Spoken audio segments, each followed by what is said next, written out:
Tere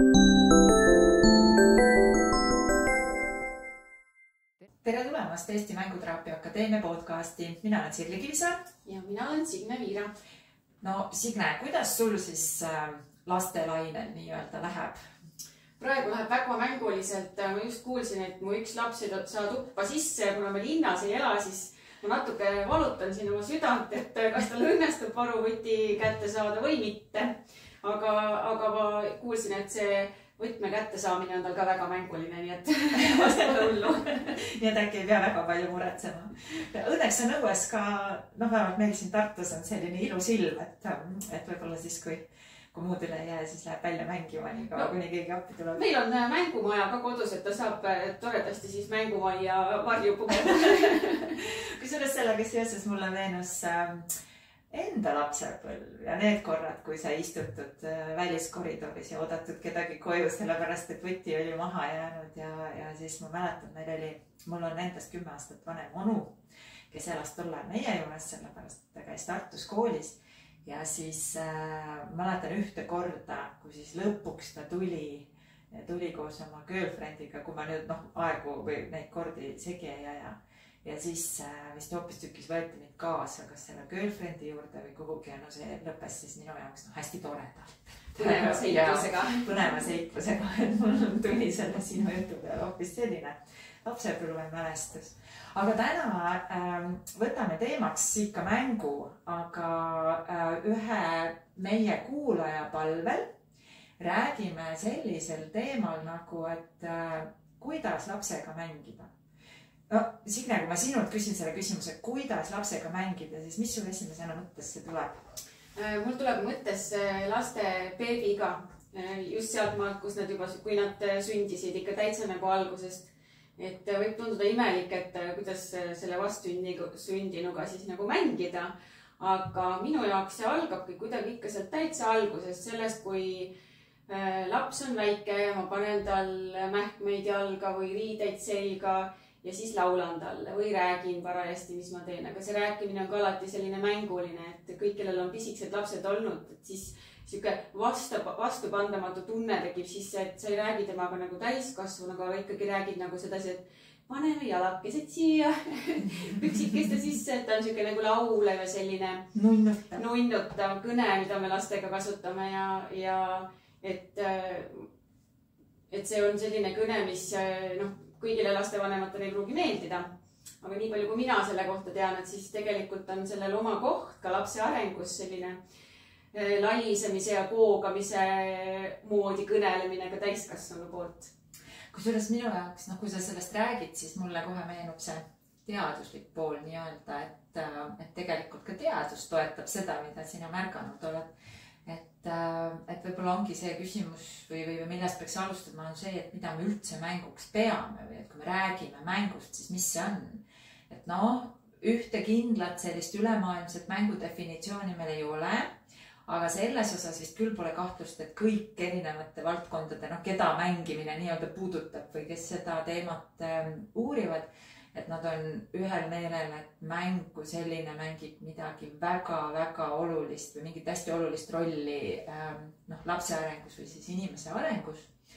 Ja ta on selline baasiline sügav vajadus ja kui me seda vajadust nii-öelda piirame või selle vajaduse rahuldamist piirame, et siis see võib tegelikult natukene ka seda, või mitte natukene, päris palju ka seda lapse arengut mõjutada.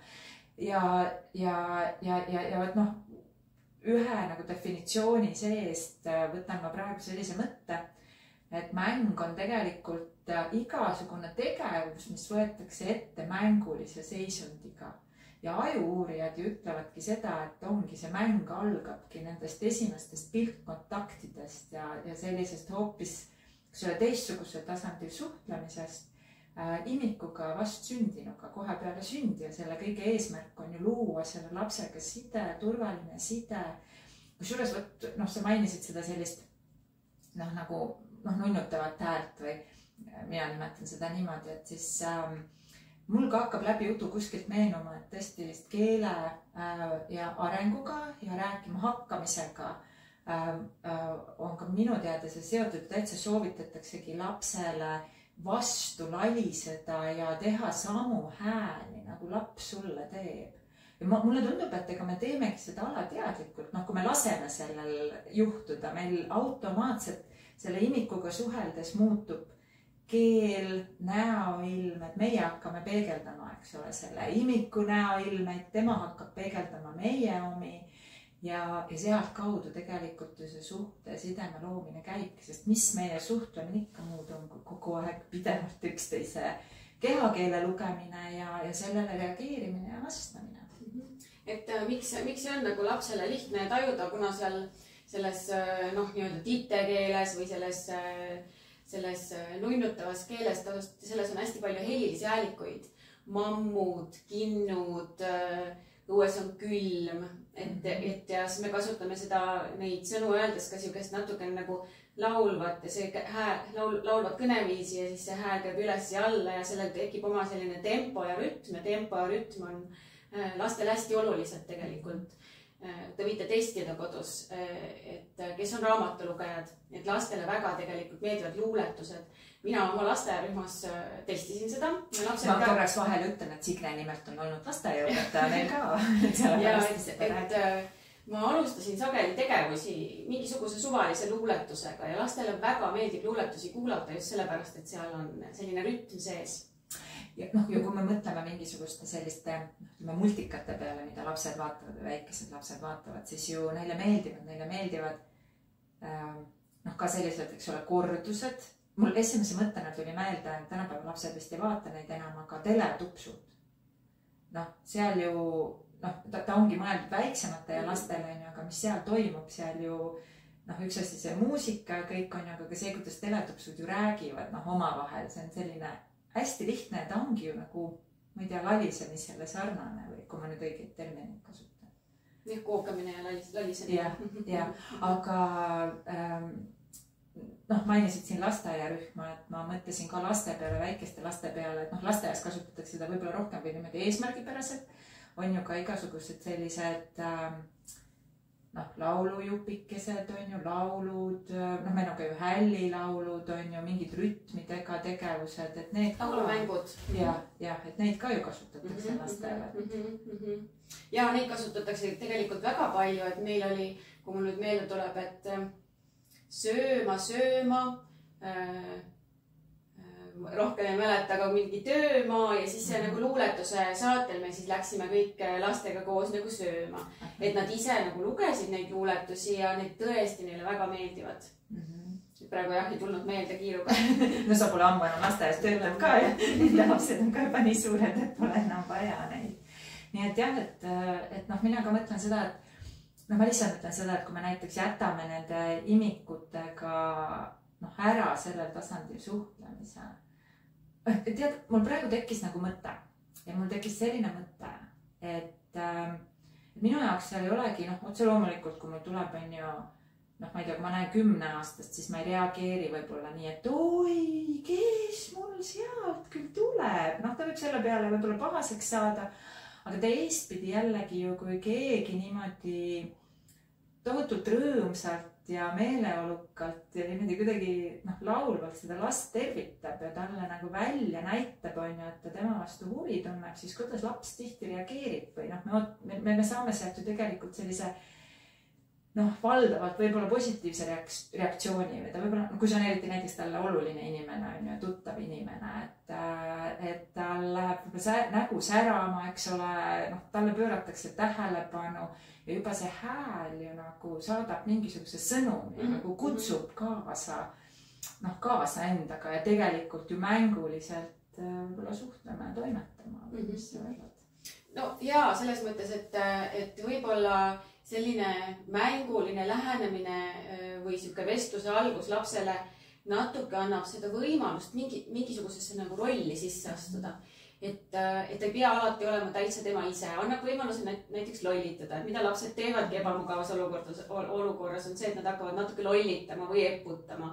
Et kui me sellega kaasa lähme, siis see annab lapsele võimaluse, et et me ei peagi võib-olla täitsa mina ise olema, mis on natukene hirmutav. Ja ühest küljest on see ka ju mänguline lähenemine suhtlusele. Ja mis see on? Ega suhtlus on ka ju nagu mäng või nagu tants mida me teeme koos. Ja see, et niimoodi tantsida koos täiskasvanu jaoks ju tants on ka mänguline tegevus. Et nüüd me jääme sinna rääkima, mõtisklema nende päris pisikeste lastega sellest, kuidas nagu päris alguses, nii-öelda elu alguses juba saab see mänguline suhtlemine alguse siis imiku ja hooldaja vahel või kes iganes, siis temaga see suhtlemus on. Aga mina ise mõtlen, ma mõtisklen siin nende selliste soovituste üle, mida tänapäeval ka kuuleb, et mängi lapsega, mängi 10 minutit lapsega iga päev. Et mis mõtteid näiteks need sellised soovitused sinust tekitavad? Need tekitavad minust peamiselt arusaamatust. Võib-olla just sellepärast, et see mõte selle taga ei ole ju konkreetselt mängida mingisugust kindlat mängu või isegi siis, kui laps selle mängu valib, nende soovituste taga võiks olla hoopis see mõte, et veeda oma lapsega aega ja veeda temaga niimoodi aega, et sa tõesti oled selle ajale pühendunud. Ja ma ei saaks öelda, et siin on mingisugune ajaline määr, et 10 minutit või 15 minutit, et me ei võta ju keegi stopperiga aega, et omale meeldiva inimesega aega veeta, et miks me peaksime siis lapsele panema stopperi ja ütlema, et 10 minutit on sinu aega. Et selle mängimise taga või selle mängimise seal võiks ära vahetada sõnaga veeda lihtsalt aega, ole temaga kontaktis ja selle ajalise määratluse sealt võiks üleüldse tagant ära võtta. Et ma saan aru, et sellest tekib vanematele küsimus, aga mul ei ole aega või et kuidas ma siis teen seda, ta tahab ju kogu aeg, et ma olen temaga natuke ja siis ütleb, ma tahan veel. Ja see on ju ka tegelikult loomulik, kusjuures sind kuulates, ma taban enda seest sarnaseid mõtteid ja mõtlen seda, et kui me annamegi selle nagu väga konkreetse ajapiiri, mitte, et ma arvaks, et see kuidagi vale sõnum oleks või halb sõnum selles mõttes, et võib-olla see ongi lihtsalt nagu see meeldetuletus, et kui meil pole aega üldse, eks ole, lapsele mingisugust tähelepanu pöörata, et siis see 10 minutit on ju parem kui mitte midagi. Aga samas teisalt ma mõtlen seda, et kas see võib ka tekitada sellise reaktsiooni, et ongi, et laps tahab veel ja veel, et emme mängisime, me 10 minutiga, sa jõuad võib-olla alles mingisuguse mängu sisse minna ja alustada ja korralikku seda mänguprotsessi ei saagi hakata võib-olla veel toimuma. Ja siis on juba see, et mis sa veel tahad? Mis sa veel tahad? Ma mängisin sinuga juba 10 minutit. Palju veel võib, et ma lihtsalt nagu mõtlen enda ette nagu seda, et kas võib see ka selliseid reaktsioone esile kutsuda või selliseid nagu tagajärgi. Ma mõtlen, et kui meil on väga kindlalt kokku lepitud see aeg, et me mängime iga päev 10 minutit, näiteks õhtul kell 5:30, siis mul tekib küsimus siia kõrval, et kas sellel hetkel me saame sisse lülitada selle mängutunde, nagu sa enne mainisid, et see mäng algab siis, kui me muutume mänguliseks. Et tunnet ei saa ju sisse lülitada ühel kindlal ajahetkel, et ma olen oma lapse pealt lihtsalt näinud. Ma olen jälginud teda, et kuidas algab ühel lapsel mäng ja kuidas see lõpeb. Ja ta algab täiesti suvalise koha pealt. Ja kui sa seda piisavalt kaua jälgid, seda lapse spontaanset mängu, siis hakkad tähele panema selliseid mustreid, et kuidas laps sinna sisse läheb. Kuidas laps on täiesti sellest mängust haaratud ja see mäng võibki kesta 10 minutit ja kuidas see mängutunne niimoodi vaikselt, tegelikult isegi mitte vaikselt, aga ta niimoodi saab otsa. Ja siis need autod võivad käest kukkuda ja see mäng on lihtsalt läbi saanud. Aga see ei ole peale keeratav kindlal kellaajal ja 10 minutiks. Samas on ka ju mänge selliseid, mis 10 minutiga otsa ei saa, vaid nad ka, eks ole, 10 minutit, nad võivad jätkuda ju tohutult pikalt, nad võivad jätkuda veel niimoodi, et õhtul jäetakse mäng pooleli ja hommikul minnakse seda edasi mängima. Et eks see on sellistele pedantsetele vanematele väga keeruline olukord, sest et sellisel juhul oleks nagu hea, kui lapsel jääks kõik see mängu jaoks ja mängus vajaminev atribuutika nii-öelda alles on ja võib-olla ehitatud mingid honnid või lossid või teed või ma ei tea, mingid sõjad situatsioonid. Et seda nii-öelda segadust seal välja kannatada võib-olla ei ole kõige lihtsam kõikide jaoks. Aga ma julgustaksin siinkohal, et kannatage välja. Kui need mängud niimoodi pooleli jäävad ja kui nad ei taha hommikul jätkata, siis me saame ju alati selle kokku panna, aga kui nad tahavad, siis see lihtsalt see mäng ja mängimine annab lapsele niivõrd palju kasulikkust, et võib-olla see aitab neid seal alles hoida.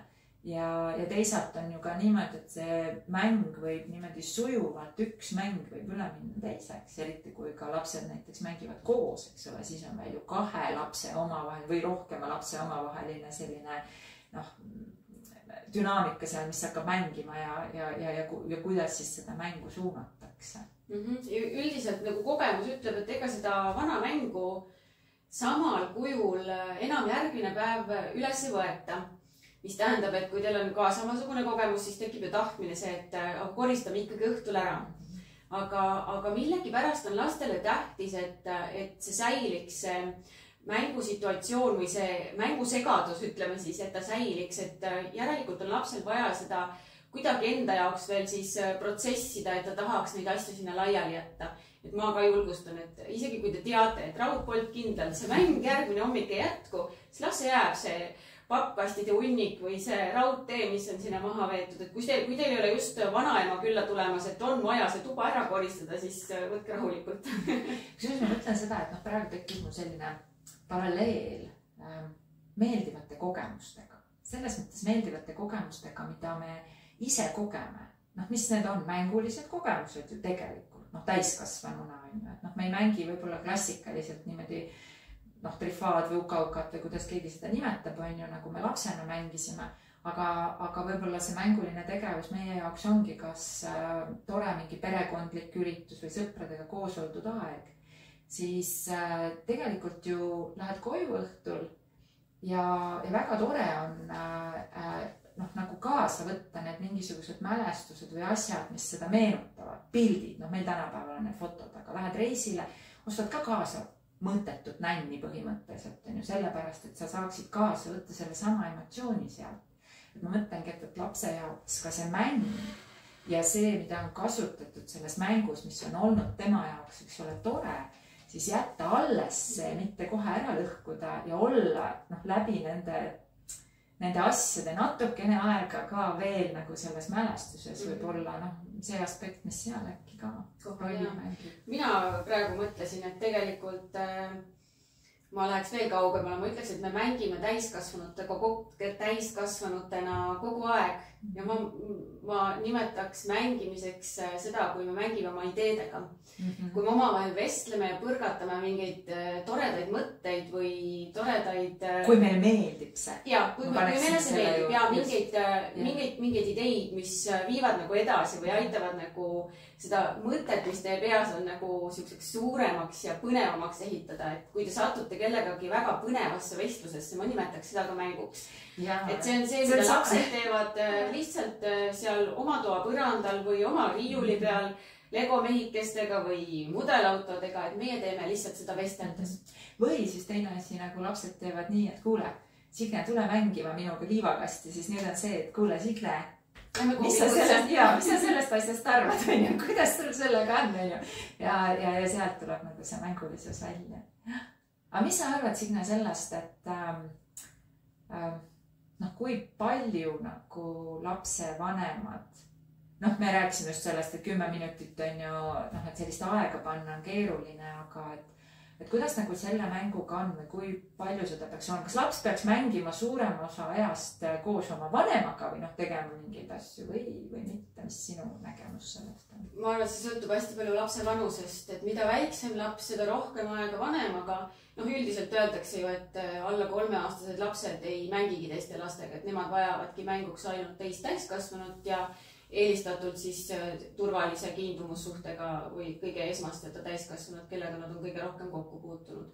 Aga juba 3. eluaastast hakkab lastel vaikselt tekkima selline koosmäng, ennem on kõrvumäng, et kõik mängivad oma mängu küll kõrvuti, aga igaüks ikkagi mängib enda mängu. Vaikselt sealt tuleb nagu huvi, eks ole, teiste vastu ka. Ja ma ütleks, et see tuleb 3. ja 4. aasta vahel pigem. See ei tule kindlasti ennem 3. eluaastat. Muidugi sõltub lapsest, aga üldiselt ma näen ka enda töö juures lapsi, kes on 3-4 vahel ja nad ei oska veel seda süžeemängu nii palju ise edasi arendada, et tekiks selline dünaamiline koosmäng, et nad õpivad seda alles. ja siin ongi ikkagi nagu enesekeskne see, eks ole, mida nad teevad, nad võivad nagu koos teha, aga tegelikult seal ei ole seda sellist omavahelist. Ja seda nimetataksegi kõrvumänguks jah, et siis kui nad hakkavad juba 11 nagu rollidesse panema, siis see on juba siuke koosmäng. Ma olen seda nimetanud paralleelmänguks. Ma ei tea, noh, ma ei tea lasteaianduse termineid. Mul on ta paralleelmäng. Paralleelmäng. Mis inglise keeles tuleb. Aga seda on ka vaja lastele õpetada. Et kui teil ongi 3-aastane laps, siis kaasake teda hästi palju lihtsalt igapäevategevustesse, sest sealt nad võtavad need rollimängude süžeed ja need rollid hakkavad üle võtma. Ja noh, mitte 3-aastane, vaid algusest peale kaasake lapsi tegevustesse. Aga siuke 4-5-aastane laps tegelikult ta juba eelistaks mängimiseks ikkagi teist last. Sest et täiskasvanu lihtsalt ei oska enam sinna rolli ja sinna mängu niimoodi sisse minna, nagu laps ootaks. Ja võib ka see juhtuda, et ma satun lapsega mängides väga hasarti ja võtan mängu lihtsalt väga üle, sest et ma olen domineeriv, ma olen suurem, võib-olla olen ka natuke hirmutav, sest et mul on ju, füüsiliselt olen juba suurem ja rohkem on jõudu ka. Et nad jah, siis juba eelistavad ikkagi seda sotsiaalset mängu või teistega koos mängimist. Mis ei tähenda, et nad ei tahaks vanemaga koos midagi teha. Nad ikka kutsuvad, minu 9-aastane kutsub ka mind endaga koos mängima, et nad ikkagi ootavad seda mängimist. Aga ta on nagu, ma tõlgiks seda siis niimoodi, et ma tahan sinuga koos aega veeta. Jaa, ma tahtsingi just öelda, et minu jaoks ka, et see ei tähenda seda, et me peame mingisugust konkreetset mängu nendega mängima, aga lihtsalt tegema midagi mängulist koos, mis iganes see on. Ja võt sa mainisid ka seda, kuidas me võime täiskasvanune mängu ise üle võtta ja ongi need, kes võib-olla, kelles on, eriti kui on mingid mängud, kus on ka seotud võistlusega ja sellega, et sealt tuleb keegi võitjana välja, et siis võib see selline võistlushimu väga mõnes inimeses välja lüüa. Või siis soov midagi õpetada.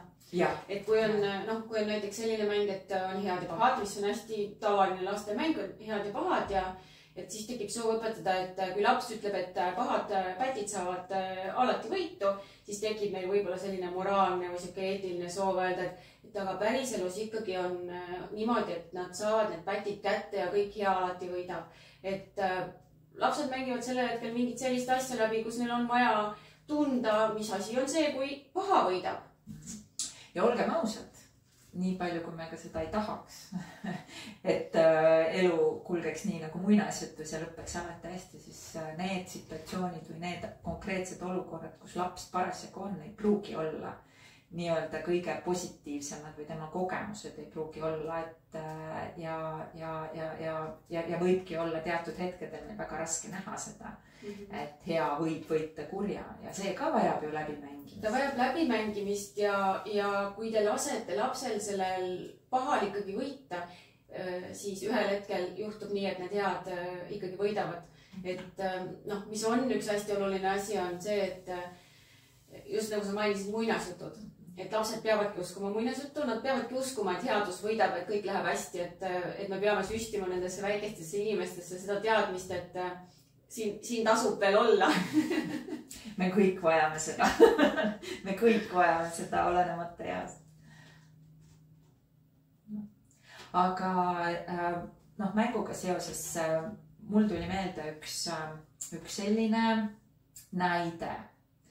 Ja näide selles mõttes, et mäng või sellised mängulised tegevused, mis me lastega teeme, et need ju soodustavad omavahelise sellise positiivse sideme ja kiindumussuhte, tugevama kiindumussuhte teket. Ja sattusin sellise huvitava mõtte peale, kus räägiti müramismängudest. Ja need on ju ka, me ütleme, et need on üks oluline osa, eks ole, lastemängust, aga see infokild, mille peale mina sattusin, seal oli minu jaoks selline huvitav aspekt, mille peale ma ei olnud varem mõelnud. Ja see on see, et tegelikult ju müramismänge ka, kes minu hinnangul mängivad rohkem isad oma lastega. Olgu nad siis tüdrukud või poisid, võib-olla poistega rohkem. Emad mitte nii väga ja minul on 3 poega ja mina väga selgelt võin öelda, et mul ei paku mitte mingit huvi mingid müramismängud praegu, minna oma lastega mängima müramismänge. Noh, kui nad päris väiksed olid, võib-olla mingid sellised küditamismängud, aga niimoodi, et ma seal nendega maadleksin kuskil diivani peal, no ei, aga ma näen seda, kuidas minu abikaasa seda teeb.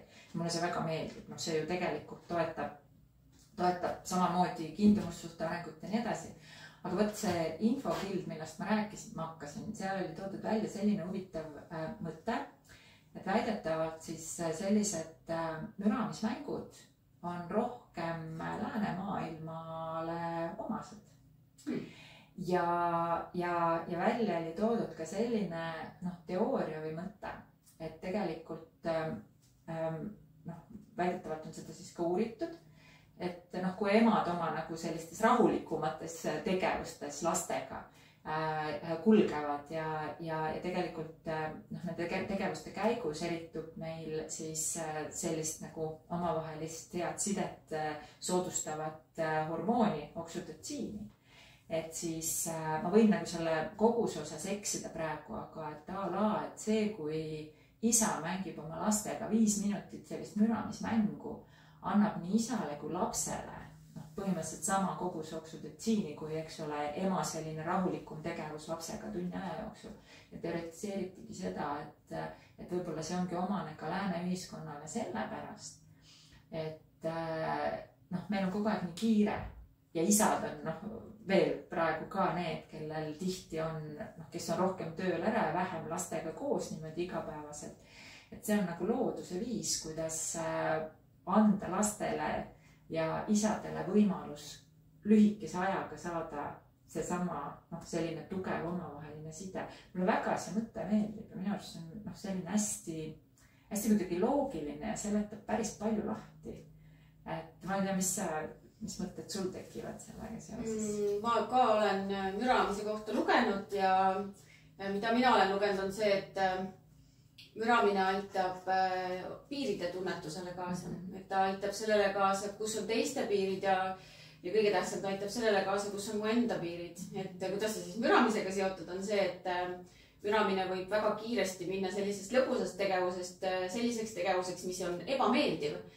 Kui keegi müramise käigus lööb liiga kõvasti, kõdistab liiga kõvasti või palju või ma ei tea, kui väikestele lastele seda lennukit näiteks teha müramise käigus, et kes kardab kõrgust. Ja piir aitab see siis seada siis, et niimoodi, et kui keegi sellest müramissseltskonnast ütleb, et stopp või ma enam ei taha, palun lõpeta, juba on naerus kõveras. Et jah, et siis sellel hetkel tuleks see mäng ära lõpetada. Ja see aitab hiljem kaasa sellele, et ma tunnen ära oma need sisemised piirid, et millal ma pean ütlema väga põnevale projektile ka, et ma ei jaksa. Ja samamoodi olen ma lugenud, et see pigem nagu isade vahel, aga ma olen lugenud sellest poolest, et kuna emad on sellised, kes tegelevad rohkem lapse sisemaailmaga ja siukse nagu tasakaalustamisega, siis isadel on rohkem julgust ja seda riskimist ja just seda proovile panekut, et tutvustavad lapsi siis rohkem selle nagu välismaailmaga, et sellist teooriat. Ja riskidega, võib-olla välismaailmas tulevate riskidega ja ka sellega, eks ole, et võib-olla tänu sellele laps julgeks mingisuguseid selliseid tegevusi ette võtta, mis on natuke hirmutavad. Ja kui ma mõtlen loomariigi peale, siis ometi ju müravad oma kutsikatega ka näiteks rebased.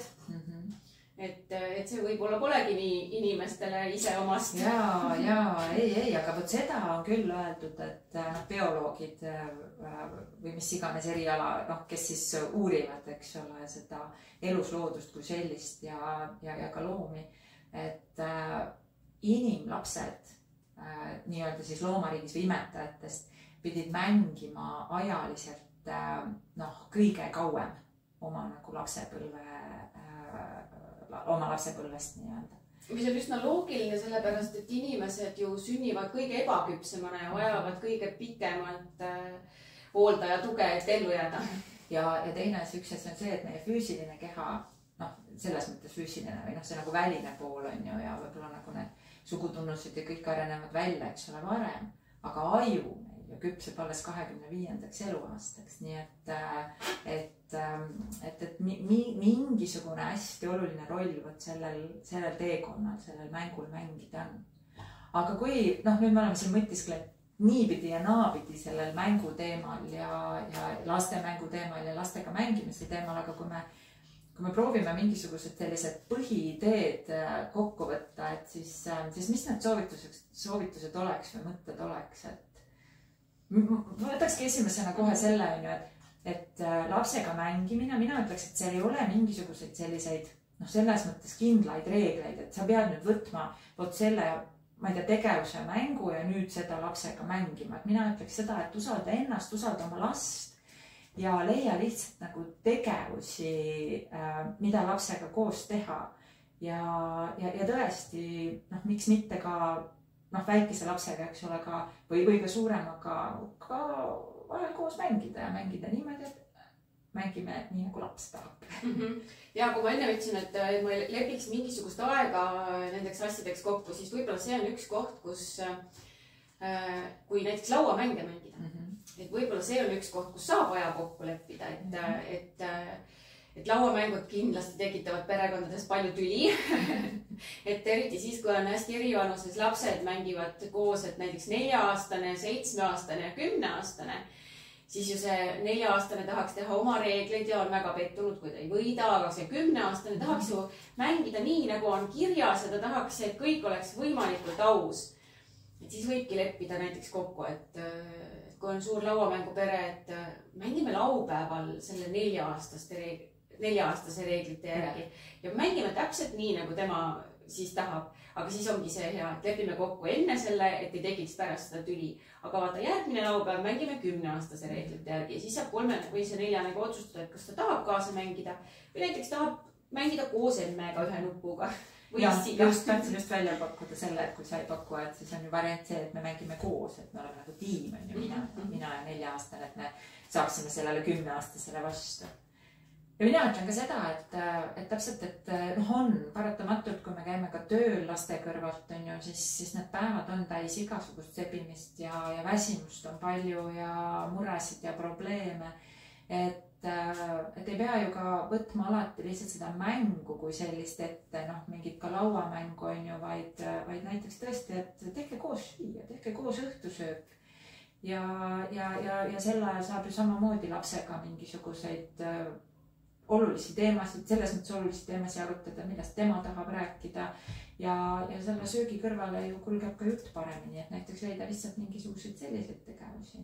Ja et see peamine on see ühendus hoidmine või see kontaktis olemine, et kui see ongi see ajaga niimoodi ära piiritada, et võib-olla siis seda kontakti ei tekigi, et meil jääb nagu siuke väline tunne, et me oleme tegelenud ju see 10 minutit, aga ma ei näe, et sellel oleks mingit mõju või mingit tulemust, aga tegelikult laps endiselt januneb lihtsalt selle kontakti järel, et hea on see, et kui te korra päevas laskute lapse silmade tasandile ja vaatate talle otsa ja vaatate, mis inimesega mul üldse tegu on.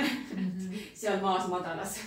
Jah, just, et nagu võib-olla mitte ära unustada seda, et see kontakti hoidmine ongi nagu pidev protsess, aga jah, sest et kui ma mõtlengi nagu täiskasvanu lapsega mängimise peale, siis ega minu jaoks kui täiskasvanu jaoks nende laste mängude mängimine ei ole ju selline nauding, nagu on lapsena selle tegemine.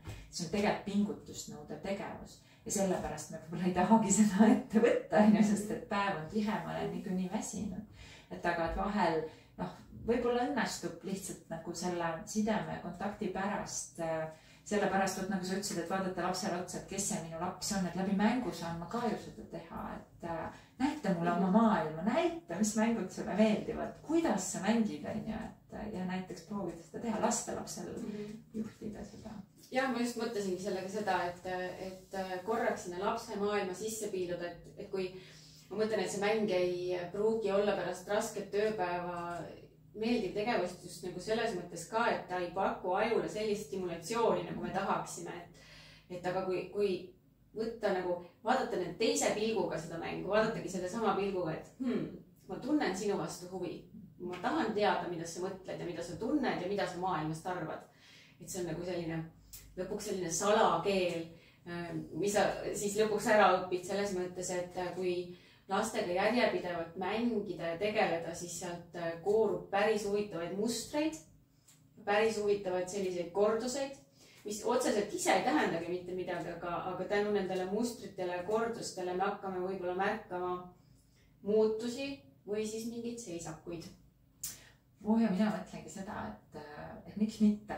Tänapäeval on ju probleem see, et me istume liiga palju telefonis. Ma vahepeal avastan ennast, et muidugi mida on kõige lihtsam teha, kui oled niivõrd väsinud, et millekski nagu asjalikuks aega ei ole või mitte aega või tahtmist ei ole. Et siis väga kerge on kaduda ära sinna sellesse telefoni nii-öelda sotsiaalmeedia või mingisse sellisesse maailma.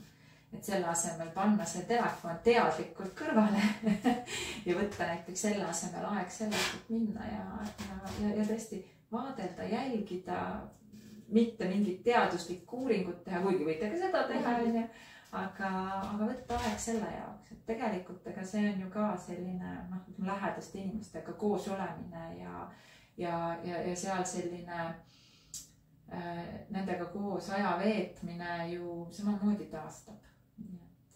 Mina soovitaks näiteks proovida siis vaadelda mängu nii, nagu Signe seda teeb.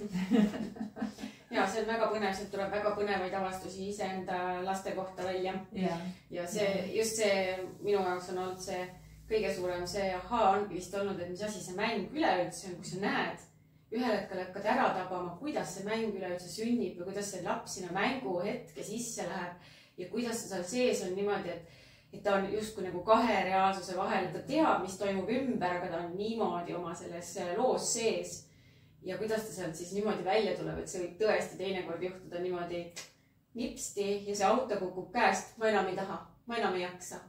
Ja sellest mängust tekkinud väsimus ongi nii suur, et mitte see mäng ei jätku järgmine päev, sellepärast jääb koristamata, vaid sellest, et ka see 15 minutit mängu on olnud nii intensiivne, et laps on tõesti väsinud sellest. Ja kusjuures seda saab võrrelda täiesti täiskasvanu nagu vaimse töö väsimusega. Nii et täpselt samamoodi väsitab see, mida laps teeb igapäevaselt, mida meie täiskasvanuna mõtleme, et issand jumal, tegeled sellise lõbusa ja toreda asjadega, on ju. Et kuidas see siis nüüd oled väsinud sellest, aga tegelikult on laps väsinud, sest ta on teinud siis selles mõttes rasket tööd või tema aju on teinud rasket tööd. Väga rasket tööd selles mõttes, et mäng ju on alati põnev. Laps ei mängi kunagi mängu, mis on igava, mida ta ei viitsi mängida. Ja et asi oleks põnev, siis laps justkui seab endale siukse ülesande alati mängus. Hoida põnevust. Ja lähimaarengutsoon on selle asja nimi. Et ta ise seab selle nagu piiri, mida tahab nagu selgeks saada. Ma tahan midagi praegu õppida. Meile tundub, et ta ei tee seal mitte midagi tähtsat ega olulist, aga me mitte kunagi tegelikult ei või ette kujutada, mida parasjagu lapsel õpib. Et mis on see õpiülesanne, mille ta on endal alateadlikult sealt mängus seadnud ja mida ta siis nagu lahendada üritab. Ja vahest nad lahendavad seda läbi mitme erineva mängu pikema perioodi jooksul lihtsalt. Aga jah, ta on alati lapsele pingutus. Mängimine on alati pingutus, aga ta on mõnus pingutus. Ta on täpselt see pingutus, mida aju tahab järgmine kord saada. Ta ei ole liiga lihtne ja ta saab sellest tasu. Mängides laps saab kogu aeg sisemist tasu selle saavutuse eest, et ta on selle mängu ära teinud. Ja selliseid olukordi aju naudib, aga aju ei naudi stressi. Et ta sellist pingutust, kerget sellist, võib-olla, kuidas öelda, meeldivat pingutust, et see on nauding. Aga tead, selle kõige peale mul tekkis ka üks asi, mida ma tahaks lihtsalt nagu valjult välja öelda. Ja see on see, et pole olemas õiget mängu. Mulle tundub, et see on ka üks asi, mida me vahel nagu mõtleme vanematena või võib-olla ka mõne lapsega töötava spetsialistina, või tänapäeval me kuuleme, lapsed ei oska mängida. Et tegelikult tänapäeval lapsed oskavad samamoodi mängida, nagu oskasime meie, aga küsimus on lihtsalt selles, et mängud on teistsugused. Ja tegelikult täpselt nagu sa ütlesid, et meil tekib võib-olla tahtmine suunata lapse mängu või hakata õpetama. Et siin võib-olla see võib-olla põhiküsimus on selles, et usalda last ja lapse mängu. Et kui sa lased selle nagu vabalt voolata, siis laps leiab just täpselt selle õige nii-öelda asja või tegevuse, mida ta seal mängus parasjagu teha vaja on. Et ka see, kui autistlik laps seab ritta oma mingisuguseid tegelasi, siis see on tema mäng. Ja see on nii-öelda õige mäng tema jaoks. Ja kuidas üleüldse sinna mänguni jõuda, selles mõttes ma haarasin nüüd kinni sellest, et lapsed ei oska mängida. Et seda ma olen näinud, et selles mõttes, et nad tõesti ei leia vahel endale üldse tegevust. Sellepärast, et aju on stimuleeritud natuke teistsuguste asjadega, mis on hästi lihtsalt kättesaadavad ja aju saab sealt oma selle mõnutunde kohe kiiresti kätte, eks me kõik teame, millest ma räägin. et seda tegelikult tuleb päris tihti ette ja siis meil ongi tunne, et lapsed ei oska mängida, seda ilmselt lastega töötavad inimesed mõtlevadki, et lapsed ei oska mängida, et laske neil siis igavleda. Igavuses sünnivad teinekord päris toredad asjad, aga väike lugu on seal see ka, et ainult igavledes ikkagi mängud ei teki, et neil peab olema mingisugune stiimul või mingisugune algtõuge või mingisugune kogemus, millest see mäng peaks nagu tõuke saama. Kui te näete, et laps ikka üleüldse ei leia ühtegi mängu ja tal ongi ilma ekraanita tohutult igav, siis võtke see laps ette, minge nagu metsa, lugege raamatuid, mängige temaga koos ükskõik mingisugune väike mängukene, arvutage päevasündmusi, ükskõik mida, et need kõik tegelikult annavad lapsele sellist mõtteainet, mida ta tahab siis läbi mängu ära lahendada enda jaoks. Ja tegelikult ka alternatiivi, eks ole, sellele siis nutimaailmas nii-öelda elamisele. Et vahest tuleb ette seda, et pikalt nutimaailmas või ka lihtsalt multikaid vaadanud laps ei leiagi endale tegevust ja siis tuleb neil läheb palju aega sealt välja tulemisega. Osadel lastel vähem, osadel rohkem, aga et sealt nagu nutimaailmast välja tulla ja ümber lülituda, et see võib olla nende jaoks päris raske. Aga eks igaüks teab ju oma last ja teab seda, et kui keeruline või kerge see tema jaoks on ja saab selle läbi. Mõtlengi, et ärge kartke seda igavust, et lapsed võivad vabalt igavleda, et see ei tee ajule midagi halba. Mina mõtlengi seda, et tegelikult ma esitan endale ikka pidevalt ka seda küsimust, et kas ka meil lihtsalt nagu tänapäeva see elu ja ühiskond annab lastele seda võimalust, mis aitaks koos mängu luua. Ehk et siis kui suured on üldse lastel võimalused nagu koos midagi teha või vabalt niimoodi minna ja koos mängida. Et tegelikult mulle tundub, et selles osas on meie ühiskond muutunud ja siin me ei saa küll lapsi süüdistada. Ma ise olen mõelnud, et minul ei oleks tööd, kui me laseksime lastel omavahel. Just, siis poleks mänguterapeut üldse vajagi. Aga ei ole, meil on isegi, ma olen kuulnud seda, kuidas tegelikult lausa, isegi sul võib olla naaber, hoovis, eks ole, võivad olla lapsed, aga see mänguaeg, millal sa võid koos mängida, kui vähe või kui palju on ju päevast, et see on reguleeritud.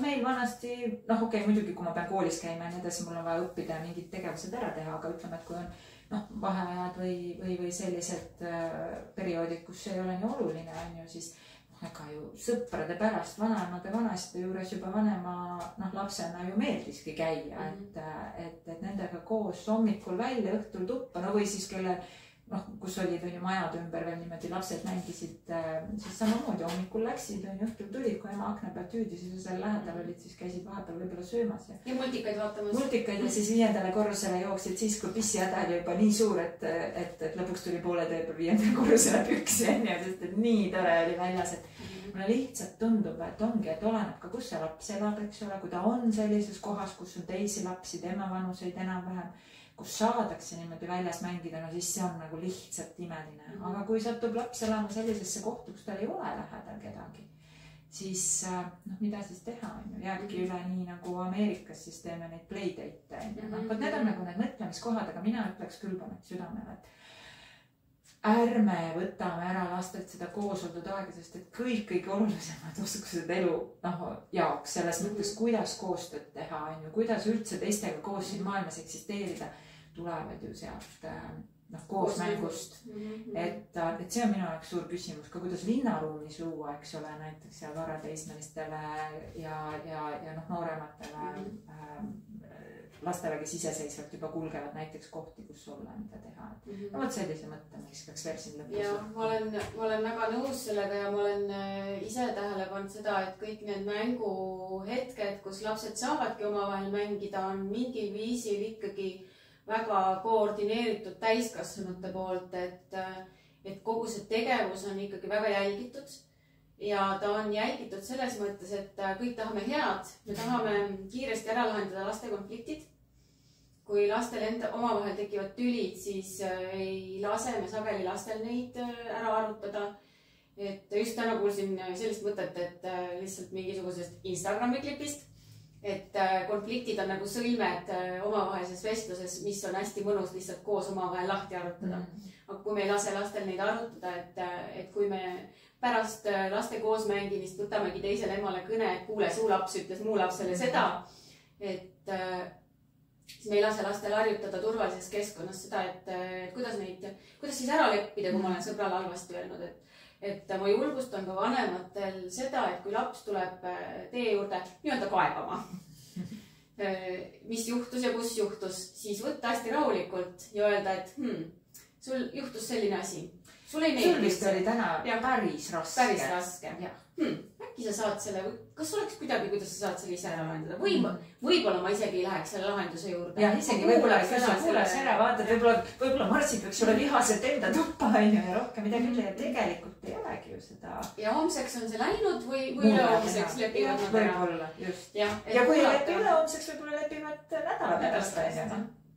Võimalikult vähe vahele segamist. Et isegi kui tundub, et lapsele on tehtud kohutavat ülekohut ja sõbranna oleks ikkagi pidanud sööma minnes käest kinni võtma, siis hoidke ennast tagasi, ärge helistage teisele vanemale, nad saavad ise sellega suurepäraselt hakkama. Usaldage oma lapsi. Usaldage, kuigi ma siin mainin lihtsalt ära, et siin me ei räägi, eks ole, sellistest olukordadest, mis vajavad täiskasvanu sekkumist, kus laps ei saa eeldada seda, et ise ära lahendab, kui on juba tekkinud mingisugused sellised pikemaajalised, eks ole, kiusamise situatsioonid ja nii edasi, et on ka neid olukordi, kus otse loomulikult me vanematena peame sekkuma. Aga võt see ongi see meie, kuidas öelda see, siin tuleb see meie tarkus ja selline kõhutunne mängu, et kuidas nendel vahet teha, eks ole, ja millal siis tõmmata tagasi ja millal anda nagu takkaga ja ma arvan, et me pigem kipume neid liiga palju pehmevatises hoidma,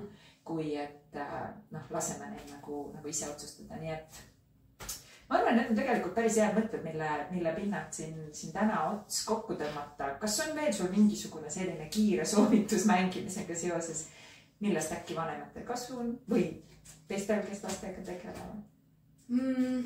No mänguterapeudid, need teevad oma asja seal oma ruumis. Nemad nagunii mängivad kogu aeg, et ma viskan siit tuleviku teema lihtsalt õhku, aga mis siis, kui laps tahabki mängida ainult arvutis või nutiseadmes? Et võib-olla kutsume mõne eksperdi siia rääkima. Äkki peab kutsuma, kuigi mulle tundub, et see teema on selline, mida on kõik kohad täis. Aga vaatame, äkki tõesti oskame ka sellele valdkonnale natuke mingisuguse uue või värskema pilgu heita, kui sellest meil juttu tuleb. Okei, aga ma arvan, et tõmbame kokku, on ju? Et mõtteid sai siin jagatud selle mängimise teemal jälle, nii et loodame, et mingisuguse mõttekillu endaga kaasa võtsite ja et see aeg meiega oli seetõttu ka mänguline ja kohtume juba järgmisel korral uute teemadega.